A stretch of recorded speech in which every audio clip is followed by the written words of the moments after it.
From the Financial Times, as traders amass an $82 billion stockpile in New York over fears of Trump administration tariffs, the weight to withdraw bullion stored in the Bank of England's vaults has risen from a few days to between 4 and 8 weeks.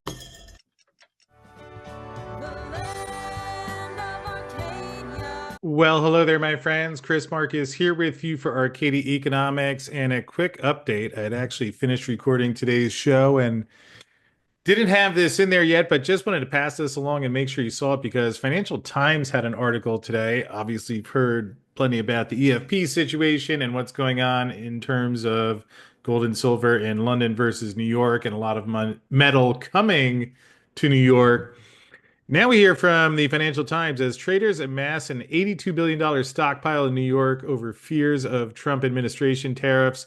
The weight to withdraw bullion stored in the Bank of England's vaults has risen from a few days to between 4 and 8 weeks. So now obviously there is more metal in New York right now after all the metal that has gone over there, but obviously with London being the spot market, to see that they're experiencing those conditions, certainly interesting. Does that mean that silver is going to shoot up to $4,000 an ounce tomorrow? Probably not, but again, there is stress in the market, and the article also mentioned the weight to withdrawal bullion stored in the vaults has risen to 4 to 8 weeks as the central bank struggles to keep up with demand. People can't get their hands on gold because so much has been shipped to New York and the rest is stuck in the queue, said an industry executive. Liquidity in London market has been diminished.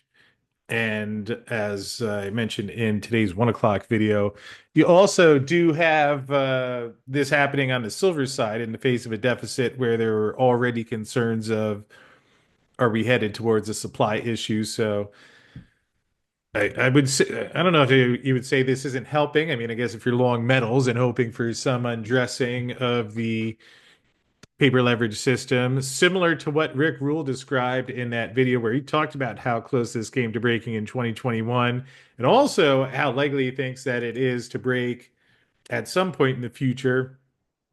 So certainly this is a worthwhile sign, as things have obviously gotten quite volatile and we're still only a week and a half into Trump's term. Will be interesting when we finally get clarity on all the policies. And um, so anyway, just wanted to pass that along. Again, I hope you're having a great day out there, enjoying the Fed meeting, the hoot that is. And either case, if you did want to see that interview with Rick Rule that I just mentioned, I'm a little biased here, but I personally think that's something any silver investor in particular, gold too, but if you're invested in silver, that you probably want to hear what he shared there. So with that said, here it is.